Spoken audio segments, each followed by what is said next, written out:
ഇനി അടുത്തായിട്ട് വരുന്നത് ലിപ്പാണ്. അറിയാണ്ട് കട്ടായിട്ട് പോയതാണ് കേട്ടോ. അപ്പോൾ ലിപ്പിക്ക ആവശ്യമായിട്ട് ഫസ്റ്റ് തന്നെ നമ്മൾ യൂസ് ചെയ്യുന്നത് ലിപ് ബാമാണ്. ഒരു സ്ട്രോബെറി ലിപ് ബാമാണ്. ആയുർ ഹെർബൽ എന്നാണ് ഇതിൻ്റെ പേര്. ഇതിന് ഒരു 15 രൂപയാണ് കേട്ടോ വരുന്നത്. ഞാൻ ലിപ് ബാമൊക്കെ അത്യാവശ്യത്തിന് ഞാൻ വലിയ വില കൂടുതലിനൊന്നും ലിപ് ബാം വാങ്ങാറില്ല. കാരണം ഞാൻ ലിപ് ബാം അധികം യൂസ് ചെയ്യാറില്ല എന്നല്ല, യൂസ് ചെയ്യാറുണ്ട്. പക്ഷേ എങ്കിലും അമ്മ ഇത്രയൊക്കെ വാങ്ങി തരുള്ളൂ. ഇനി അടുത്തത് ലിപ് ബാം കഴിഞ്ഞാൽ ലിപ്സ്റ്റിക്ക്. ഞാൻ ലിപ്സ്റ്റിക്ക് യൂസ് ചെയ്യുമ്പോൾ എൻ്റെ ചുണ്ടിക്ക് വില കുറവുള്ള ലിപ്സ്റ്റിക്കൊക്കെ യൂസ് ചെയ്താൽ ചൊറിച്ചിൽ വരും. അലർജി ഉണ്ട് എനിക്ക് അതിൻ്റെ. പക്ഷേ ക്വാളിറ്റിയുള്ള പ്രൊഡക്റ്റ്സാണ്, അല്ലെങ്കിൽ ചൊറിച്ചിൽ വരും.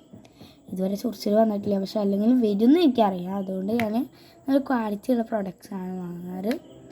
എനിക്ക് ഒരു പ്രാവശ്യം ഭ്രാന്തായതുകൊണ്ട് ഈ ഒരു സാധനത്തിന് വില കണ്ട ആരായാലും എന്നെ എടുത്തടിക്കാൻ വരും. ഇനി ഇതിൻ്റെ വില കറക്റ്റായിട്ട് അറിയാം. ഈ ഒരു ലിപ്സ്റ്റിക്കിന് ഇത് റന്നീൻ്റെ എനിക്ക് ആകെ തെറ്റിപ്പോകും. റന്നിയുടെ ബ്രാൻഡ് ആയതുകൊണ്ട് നല്ല വിലയാണ്. റന്നിയുടെ എല്ലാ പ്രൊഡക്ട്സിനും നല്ല വിലയാണ്. കത്തി എന്ന് പറഞ്ഞാൽ അങ്ങേ അറ്റം കത്തിയാണ് അവർ. അപ്പോൾ ഞാൻ ഒരു ദിവസം ഷോപ്പിൽ പോയപ്പോൾ ഞാൻ ഇത് വാങ്ങിയതാണ്.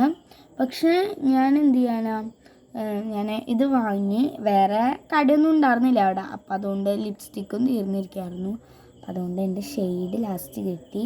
ഇതിന് ഞാൻ വില പറഞ്ഞില്ല അല്ലേ, ഇതിന് 700 രൂപയാണ്. 700 രൂപയാണ്. ഞാൻ കുറച്ച് വാങ്ങി വെച്ചിട്ട്. പിന്നെ ഇതിന് വേറൊരു പ്രത്യേകതയുണ്ട്. ഇത് ചിലവായത് കുഴപ്പമൊന്നുമില്ല, പക്ഷെ എങ്കിലും അമ്മമാർ ചോക്ലേറ്റിൻ്റെ സ്മെല്ലാണ്. ചുണ്ടിൽ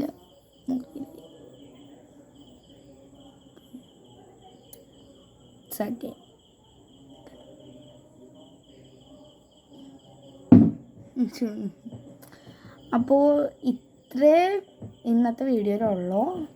പിന്നെ ഈ ബ്ലഞ്ചർ ഇത് ഞാൻ വന്നപ്പോൾ തൊട്ട് കണ്ടോ, മൂക്കിലൊക്കെ വന്നപ്പോൾ തൊട്ട് ഞാനിതിങ്ങനെ ഇങ്ങനെ ഉറച്ച് നിൽക്കണ്ടേ, ഇങ്ങനെ. അപ്പോൾ അത് ഞാൻ എല്ലാത്തിനും ഇപ്പം ഞാൻ പറഞ്ഞ എല്ലാ സാധനങ്ങൾക്കും ഞാൻ ഇത് യൂസ് ചെയ്യാറുണ്ട്. പക്ഷെ ഫേസ് വാഷിന് ഞാനത് യൂസ് ചെയ്യാറില്ല.